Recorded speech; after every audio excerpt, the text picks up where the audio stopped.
আজকের এই অনলাইন ক্লাসে আমি মোহাম্মদ আব্দুল মালিক, সিনিয়র শিক্ষক, সহশিক হাতেখড়ি school and college, Agrabad, Chittagong. তো আজকের আমাদের মূল পাঠ হলো পরিসংখ্যান 2, পরিসংখ্যানের পার্ট 2। যেহেতু আমরা এর পূর্বে একটা ক্লাস করছিলাম যা ছিল গড়, মধ্য, প্রচুরক। তো আজকে আমরা যে 2 নম্বর পার্টটা এই জন্য দিয়েছি 17 নম্বর অধ্যায়ে, যে মূল পাঠ হলো পরিসংখ্যান 2। আজকের পাঠ গণসংখ্যা সারণী থেকে আয়ত লেখ, গণসংখ্যা বহুভুজ আয়ত লেখ। তোমরা পূর্বে ক্লাস 5 থেকে অঙ্কন করে আসছো, সেটা আয়ত লেখ। এর পরবর্তী নতুন করে আমাদের সাথে সংযুক্ত হচ্ছে গণসংখ্যা বহুভুজ অতিব রেখা অঙ্কন। এরপর এই 3টে জিনিস থেকে আমরা কি কি জিনিসগুলো শিখতে পারবো সে নিয়ে আজকে আমাদের শিক্ষণ ফলগুলো আমরা দেখে নিই। ক্রমযোজিত গণসংখ্যা, যেখানে দেখা গেছে যে এত নম্বর থেকে এত নম্বর পর্যন্ত এতজন, তাহলে সেই সংখ্যাগুলো এবং গণসংখ্যা বহুভুজ, এর থেকে বহুভুজ অতিব রেখা ব্যাখ্যা করতে পারবো এবং গণসংখ্যা বহুভুজ ও অতিব রেখার সাহায্যে উপাত্ত ব্যাখ্যা করতে পারবো। আমরা কিভাবে সেই উপাত্তগুলোকে সংযোজন করব সেটা ব্যাখ্যা করতে পারবো। আয়ত লেখ, গণসংখ্যা বহুভুজ ও অতিব রেখা লেখচিত্রের সাহায্যে ব্যাখ্যা করতে পারবো। এরপর এর গুরুত্ব বলতে পারবো। এখন আসলে আমরা যে কি করে লেখচিত্র আঁকি, কেন আঁকি, বা এটার পুরো উদ্দেশ্য কি? আসলে লেখচিত্র হলো কোনো জিনিসকে সংক্ষিপ্ত আকারে কোনো একটা জায়গায় সীমাবদ্ধ করে রেখে দীর্ঘদিন, অর্থাৎ কম স্থানের মধ্যে কম জায়গায় সাংকেতিক অর্থাৎ চিহ্নের মাধ্যমে আমরা কি করতে পারবো, দীর্ঘদিন পর্যন্ত সংরক্ষণ করতে পারবো। চাই সেটা 100 বছর হোক বা 200 বছর হোক বা 1000 বছর হোক, তখন আমরা বলে দিতে পারবো। ওই ধরনের কাগজ যদি ব্যবহার করি তাহলে বলে দিতে পারবো আজ থেকে এত বছর পূর্বে আমাদের দেশে শিক্ষিতের হার কত ছিল, বা খেলাধুলার বিশিষ্ট যে ব্যক্তি খেলোয়াড়রা থাকবে তারা কত রান করছিল তা আমরা কি করতে পারবো, বলতে পারবো। বা গণিতে কি পরিমাণ ক্ষয়ক্ষতি হয়েছে সেটা আমরা কি করতে পারবো। অল্প কিছুক্ষণের মধ্যে একটা চিত্রের, অর্থাৎ গ্রাফের আকারে লেখচিত্রের মধ্যে, আয়তের লেখার মধ্যে আমরা কি করতে পারবো, বলতে পারবো। তো এই জন্যেই আমাদের কাছে অনেকে তোমরা হয়তো জটিল মনে করো যে লেখচিত্র অঙ্কন করতে, আসলে সেটা জটিল নয়, সেটা অনেকটা সহজ। তাহলে আমরা বলছি কি, গণসংখ্যা সারণী থেকে আমরা আয়ত লেখ এবং গণসংখ্যা বহুভুজ ও অতিব রেখা, এই 3টা জিনিস আমরা কি করব, অঙ্কন করব। তাহলে আমরা 17 নম্বর অধ্যায়ের মধ্যে সেখানে দেখা গেছে যে 14 নম্বর অঙ্ক, 14 নম্বর অঙ্কটার মধ্যে আছে, সেখানে একটা সারণী আছে। তো আমরা সেখানে সমাধান করব। সমাধান সেটা আয়ত লেখ অঙ্কনের মধ্যে সমাধান করব। তো সমাধানের মধ্যে যেহেতু আমার ওখানে লেখা আছে, প্রথমে আমার প্রদত্ত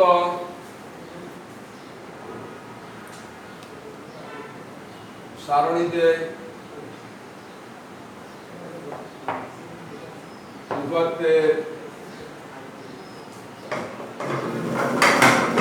উপাত্তের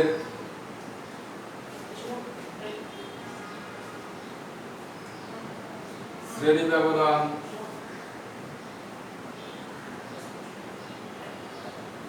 বিচ্ছিন্ন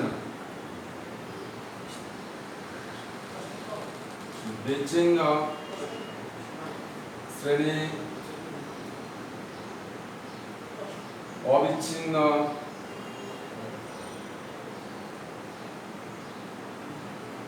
অবিচ্ছিন্ন হলে সারণী হবে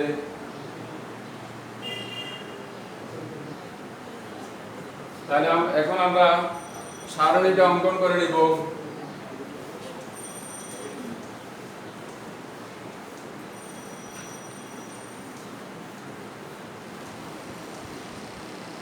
সারণী যখন আমরা অঙ্কন করব তখন আমরা এই চকটা আগে আঁকবো।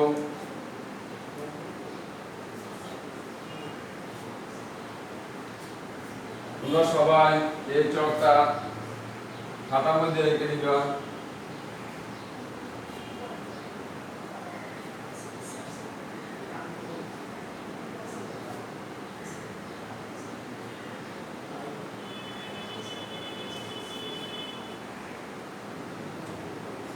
দুই তিন ছয় পাঁচ ছয়। তাহলে এখন প্রথমে আমরা যে ঘরটা আঁকবো সেটা হলো শ্রেণী ব্যক্তি। শ্রেণী ব্যক্তি। দ্বিতীয় হলো আমরা এটাকে অবিচ্ছিন্ন সীমায় পরিণত করব। আমাদের এখানে দেওয়া আছে বিচ্ছিন্ন, তাহলে আমরা এখানে বাকি দুইটা ঘর অঙ্কন করি। অবিচ্ছিন্ন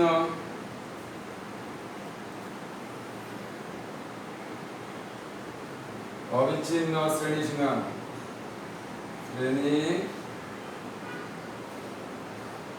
সীমা শ্রেণীর মধ্যবিন্দু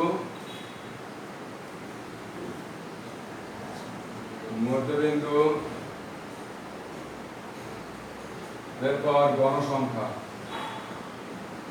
মানে কতজন ওই নাম্বারের মধ্যে নাম্বার পেয়েছে। তাহলে আমরা এখানে প্রথমে আছে 45 থেকে 59,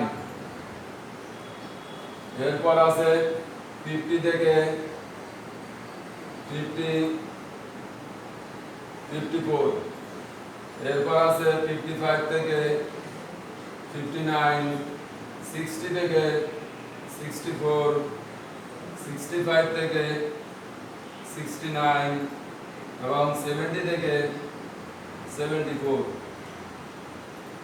এখন এই যে আমরা যখন অবিচ্ছিন্ন সীমাটা করব তখন মনে রাখবা যে সর্বনিম্ন সীমা এখানে আমরা 44.5, অর্থাৎ এর থেকে 0.5 কম হবে, পরবর্তীটা থেকে 0.5 বেশি হবে। তাহলে এখানে 49.5।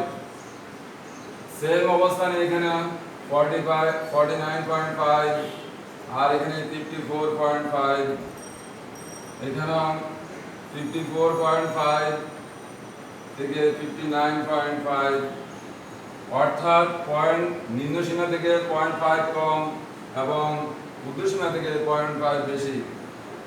তাহলে 59.5 থেকে 64.5, 64.5 থেকে 69.5 এবং 69.5 থেকে 74.5। এই জায়গাতে আমাদের আর কোনো কাজ করতে হবে না। এবার আমরা শ্রেণীর মধ্যবিন্দু এই দুইটা সংখ্যা, অর্থাৎ সর্বনিম্ন সংখ্যা শ্রেণীর ব্যবধানের সর্বনিম্ন মান যোগ সর্বোচ্চ মান ভাগ 2। তাহলে আমরা এখানে দুইটা সংখ্যা যখন যোগ করব 45 প্লাস এখানে আসলো 49, তাহলে 4 আর এখানে 9, যখন আমি 2 দিয়ে ভাগ দিব তখন আমি পাবো 47। এখন আমাকে দেখতে হবে যে এখানে শ্রেণীর ব্যবধান কত ছিল। 45 থেকে 59 পর্যন্ত 44, 45, 46, 47, 48, 49, তাহলে 5 ছিল। এখন আমি যখন 5 করে যোগ করব তখন আমার সংখ্যাগুলো অবশ্যই চলে আসবে। এখানে 5 এর সাথে 5 যোগ করলে 52 আর এখানে 57, 62, 67 এবং 72। এরপর আমার গণসংখ্যা সারণীতে দেওয়া ছিল 4, 4, 8, 10, 20, 12 এবং 6। তাহলে আমার এই সারণীটার কাজ আমার শেষ। এখন আমি কিভাবে সেটা চক কাগজের মধ্যে লিপিবদ্ধ করব। তো চক কাগজে লিপিবদ্ধ করার জন্য আমাদের দেখা গেছে যে এখানে যে গ্রাফ বোর্ড আছে তোমরা দেখতে পাচ্ছ, এই যে গ্রাফ বোর্ডটা আছে সেই গ্রাফ বোর্ডের মধ্যে আমরা এই যদি এখান থেকে আরম্ভ করি তাহলে এই ডান দিক হলো x অক্ষ এবং উপরের দিকে যদি আমরা ব্যবহার করি সেটা হবে y অক্ষ। এই গড়গুলো নিয়ে আমাদেরকে কি করতে হবে? গ্রাফ সংযোজন করতে হবে। তো গ্রাফ সংযোজনের মধ্যে যাই আমরা এই কারণে তোমাদের কাছে ছোট ছোট কাগজগুলো পরীক্ষার মধ্যে দেওয়া হবে। আমি এর পূর্বে বড় বোর্ডটা দিয়ে রেখেছি যে শূন্য থেকে অর্থাৎ ডান দিকে প্রথমে আমরা শূন্য ধরব, শূন্য থেকে ডান দিকে হবে x অক্ষ এবং বাম দিকে উপরের দিকে হবে y অক্ষ। এবার আমরা যেহেতু চক কাগজের প্রতি ক্ষুদ্রতম প্রত্যেকটা যে ক্ষুদ্রতম ঘর আছে প্রত্যেকটা ঘর হলো বর্গাকার, এই জন্য আমরা প্রথমে আগে লেখার কাজটা কমপ্লিট করব। সেখানে লেখার কাজ আমরা লিখতে গিয়ে তোমরা বোর্ডের মধ্যে দেখবে এক জায়গাতে যদি আমরা শেষ করতে পারি তাহলে দেখা যাবে প্রতিটি লেখার ক্ষেত্রে প্রায় একই পর্যায়ে আসবে। আমরা এই সারণীর পর যে লেখাগুলো লিখব সেই লেখাগুলো হলো চক কাগজের প্রতি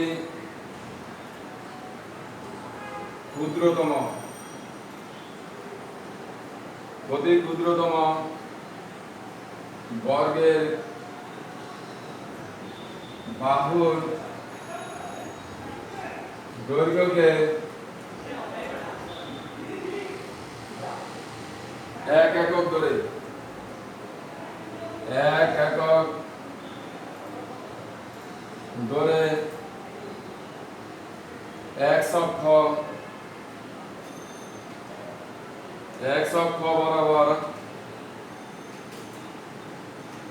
বরাবর শ্রেণীসীমা, x অক্ষ বরাবর শ্রেণীসীমা। ওই শ্রেণীসীমাটা ছিল কি, যেখানে আমাদের লেখা ছিল 44 থেকে 59 49, এটা হলো আমাদের কি শ্রেণীসীমা।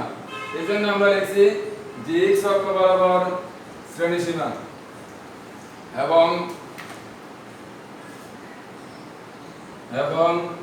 y অক্ষ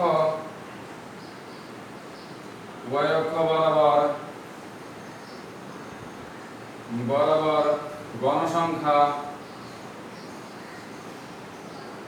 গণসংখ্যা নিয়ে নিচে আয়ত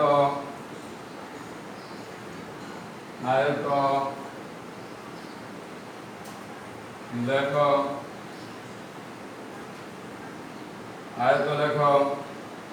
আঁকা হয়েছে।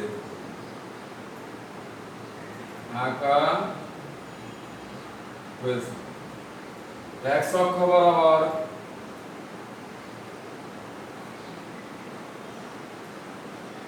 বরাবর শ্রেণীসীমা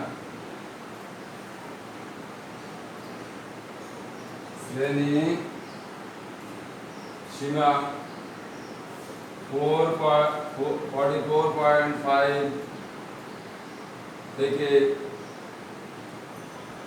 আরম্ভ করে আরম্ভ হয়েছে মূলবিন্দু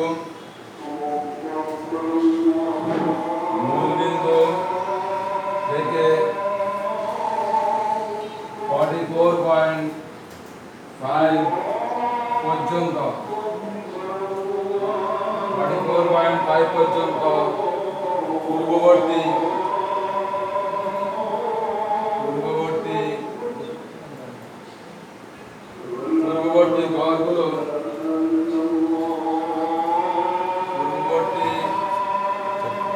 ঘরগুলো বোঝাতে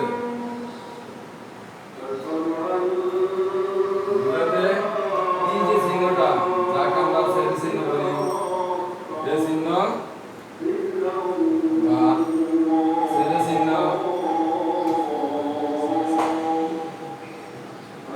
সেল চিহ্ন ব্যবহার করা হয়েছে। ব্যবহার করা হয়েছে। মানে এই একটা বর্ণনা যদি আমি সঠিকভাবে জানতে পারি তাহলে আমি আমার কাজ সমাপ্ত করতে পারবো এবং এই যে আয়তলেখ সম্পর্কে আমরা ধারণা পাবো। তাহলে এখানে তোমরা দেখো যে ক্ষুদ্র ক্ষুদ্র ঘরগুলোকে ব্যবহার করা হয়েছে, তোমাদেরকে পরীক্ষার হলে যে ধরনের গ্রাফ পেপার দেওয়া হবে, সেই গ্রাফ পেপারের মধ্যে কখনো দেখা যাবে যে 10 ঘর দেওয়া আছে, কখনো বড় এক ঘর দেওয়া আছে। অনেক সময় আমাদেরকে এক ঘরকে 5 একর ধরতে হবে, যেহেতু এখানে আমার ক্ষুদ্র ক্ষুদ্র ঘরগুলো দেওয়া আছে, প্রতি একটা লাল দাগ থেকে অপর একটা লাল দাগ পর্যন্ত 5টা ঘর দেওয়া আছে। তাই আমরা যদিও আমাদের কাছে কাগজটা আছে, আমি তোমাদেরকে বোর্ডে দেখাচ্ছি, যেখানে আমরা বলছি যে ওয়াই এক্স হলো এক্স অক্ষ এবং ও ওয়াই হলো ওয়াই অক্ষ। এখানে প্রথমে এই যে ঘরগুলো এইভাবে যে তোমরা কাগজের মধ্যে আছে, বা প্রতি এক একটা ঘর থেকে বড় এক একটা ঘরের এখানে 5টা করে ঘর আছে। এই জন্য আমরা বলছি 1 2 3 3 আর 2 এখানে আসতেছে 5। এই যে ছোট ছোট ঘরগুলো আছে, আমরা এখান থেকে এই 5 ঘর অর্থাৎ প্রতি ক্ষুদ্রতম বর্গের বাহুকে আমরা কি করছি 1 একক করছি।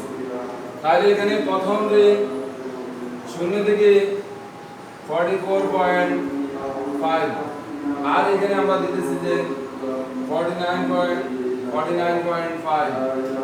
এইভাবে 5 শ্রেণীর ব্যবধান পর্যন্ত এই পর্যন্ত যতটুকু আসবে, অর্থাৎ আমাদের যেহেতু 74.5 পর্যন্ত আসবে, 5 শ্রেণীর ব্যবধান দেখে আমরা এভাবে 74.5 পর্যন্ত যাব। এবার পরবর্তী আমাদের যে কাজটা, সেই কাজটা হলো আমরা y অক্ষ বরাবর গণসংখ্যা। তাহলে তোমরা নিশ্চয়ই দেখতে পাইছো যে এখানে আমরা যে গণসংখ্যাগুলো লিখছি, প্রথম শ্রেণীর ব্যবধানের মধ্যে 4 আছে। তাহলে আমি কত ঘর পর্যন্ত যাব? এই দিক থেকে আমি প্রথমে 1 ঘর, পরবর্তী গেলাম 2 ঘর, 3 ঘর, 4 ঘর। এখানে আবার দেখা যাচ্ছে 5 ঘরের মধ্যে যেমন আবার বড় করে টান আছে। তাহলে আমি কি করব? এই শ্রেণীর ব্যবধানের মধ্যে প্রথম আমার আয়তরেখাটা অঙ্কন করা হইল। এরপর আরো যদি আমি 5 যদি যোগ করি, তাহলে পরবর্তীতে আমার আসবে, পরবর্তী আসতেছে 54.5। তাহলে এখানে আমার শ্রেণীর ব্যবধান, এই জায়গাতে আমার শ্রেণীর ব্যবধান ছিল গণসংখ্যা ছিল 8। তাহলে এবার আমার এই 5 এর পরে আমি আরো 8 ঘর উপরের দিকে যাব। এখানে তো 5, পরবর্তীতে 6 7 8 9 10, কিন্তু আমি যাব 8 ঘর পর্যন্ত। এই পর্যন্ত হলো আমার 5 6 7 8। তাহলে আমি এখানেও দিব, এখানেও দিব। এবার এখানে কি করব? এই আয়তরেখা আমরা কি করব? অঙ্কন করব। তাহলে আমার দ্বিতীয় শ্রেণীর ব্যবধানটা চলে গেল। এখানে আমরা কি করব? অর্থাৎ পেন্সিল দিয়ে ঘরগুলোকে ভরাট করে দিব। তাহলে দ্বিতীয়টা গেল। এরপর আসি আমি তৃতীয় শ্রেণীর ব্যবধান ছিল আমার 10। তাহলে আমি এইটুকু পর্যন্ত অঙ্কন করে ফেলি। যেহেতু এটার সাথে আরো যদি 5 যোগ করি, তাহলে 59.5 হবে। তাহলে এখানে সেম অবস্থানে আমি আবার কি করবো, এগুলোকে কি করে দেব। এরপর আসবে এর সাথে যখন আমি আরো 5 যোগ করব তাহলে 64.5 হবে। তো আমরা দেখি যে 64.5 এর মধ্যে আছে 20, তাহলে আমরা এই পর্যন্ত আসলাম মাত্র 10। এবার আরো 5 ঘর, এখানে যদি আমরা প্রথম 5 দিই, পরবর্তীতে আছে এখানে আসবে 10, এরপর 15, তারপর 20।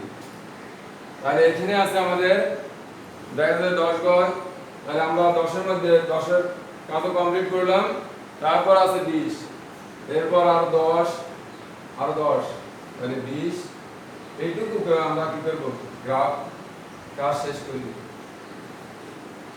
এর পরবর্তী পর্যায়ে আছে আমার 12, তাহলে আমি এখানে গেলাম 10, 10 এর সাথে আরো 2 যোগ করে আমি 12 কমপ্লিট করব। এই 12 যেটা হবে আমার 64.69.5। এর পরবর্তী পর্যায়ে আছে আমার আর 6, তাহলে আরেকটি ঘর আমি এখানে উপরে নিব, যেটা আমার 74.5 কমপ্লিট হয়ে যাবে। তাই এই যে গ্রাফগুলো আমি অঙ্কন শেষ করলাম, পরবর্তীতে আমি 100 বছর নয় 200 বছর পরও বা তারও অধিক সময় যদি আমার কাগজগুলো যদি সঠিক থাকে, তাহলে আমি এই তথ্য থেকে কখন কি অবস্থায় কতজন যে আমরা যে আজকে ফলাফল তৈরি করতেছি সেই ফলাফল কি করতে পারবো, জানতে পারবো। অথবা আজ থেকে 100 বছর পূর্বে যে প্লেয়াররা কিভাবে ক্রিকেট বল অর্থাৎ কি কত রান করছে এবং কত সময়ের মধ্যে, তাহলে আমরা সেগুলো বা কোন বছর, এখানে যদি আমরা বছরের ব্যবধান দিই 4 বছর পর পর ওই খেলাগুলো আরম্ভ হয়েছিল এবং সর্বোচ্চ রান কত ছিল, তাহলে আমরা কি করতে পারবো, বের করতে পারবো। তো আমরা আর সামনে পরবর্তী পর্যায়ে এটা তো হলো আয়তলেখন। এরপর যখন আমি গণসংখ্যা বহুভুজের মধ্যে আসবো, তখন শুধুমাত্র তোমরা মনে রাখবে, যদি এই চার্ট ব্যবহার করতে পারো, সেখানে তাই আর তোমাকে কি করতে হবে, এই যে মধ্যবিন্দুটা আছে সেই গণসংখ্যা ঠিক থাকবে, সেখানে মধ্যবিন্দু যে যা হবে প্রত্যেকটার মধ্যবিন্দু তুমি কি করবা, প্রত্যেকটার মধ্যবিন্দু নির্ণয় করে নিবা। নির্ণয় করে নেওয়ার পর এই মধ্যবিন্দুগুলো সাথে ভূমির সাথে কি করবা, সংযুক্ত করবে। তখন এই যে রেখাগুলো সংযুক্ত করতেছ, এই রেখাগুলো সংযুক্ত করানোর পরে ভূমির সাথে চলে আসবে। এই যে রেখাটা আমি কি করলাম, আঁকলাম, তাহলে দেখা যাচ্ছে যে অনেকগুলো ক্ষেত্র সৃষ্টি হয়েছে। এটাকে আমরা বলি গণসংখ্যা বহুভুজ। এখানেও বর্ণনা প্রায় সেম। এর পরবর্তী আছে যে অজীব রেখা, যা শুধুমাত্র ব্যবধান হলো গণসংখ্যা একটার সাথে অপরটা যোগ করে আমরা কি করব, ক্রমযোজিত গণসংখ্যা বলবো। এবং পরবর্তী ক্লাসে তোমরা তোমাদের এসডব্লিউ হিসেবে থাকবে যে তোমরা একটা মাত্র নতুন পরিবর্তন করে যেন এটাকে সঠিকভাবে এসডব্লিউ হিসেবে উপস্থাপন করতে পারো। এই বলে আমি আজ আমার ক্লাস এখানে সমাপ্ত করলাম। তোমরা সুস্থ থাকো, সুন্দর থাকো, এই কামনা করে আজকের মতো এখানে ক্লাস সমাপ্ত করলাম।